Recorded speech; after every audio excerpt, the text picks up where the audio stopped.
Paspas na ang trabaho sa 23 billion nga Samal Island Davao City Connector Project dinhi sa isla. Human mi pagawas ang korte og writ of possession ug nagmando sa gobyerno pinaagi sa Department of Public Works and Highways nga gamito na ang yuta alang sa proyekto. Matud ni Samal Island Mayor Al David Uy, dakong tabang nga mapadali ang katukuran sa proyekto ang pagpagawas sa order. So karon sa pag-agi nako ganina, hapit na sila sa naanagyod sila sa may baybay na ma'am. Hapit na. Gikural na nila ang mga areas na na-cover sa writ of possession. And I think by next month moabot na tong mga ubang mga makina nila.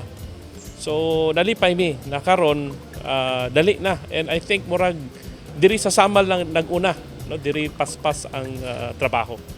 Matud sa mayor, gidawat usab sa mga abogado sa pamilyang Lucas ug Rodriguez ang ilang kopya sa writ of possession.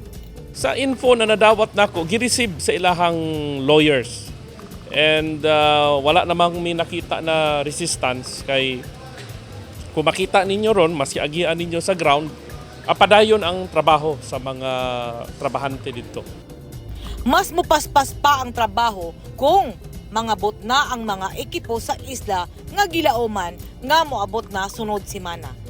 Mao kini ang propiedad sa pamilya Rodriguez ug Lucas kung diin giisyuhan na sa korte sa Panabo City og writ of possession ang Republic of the Philippines pinaagi sa Department of Public Works and Highways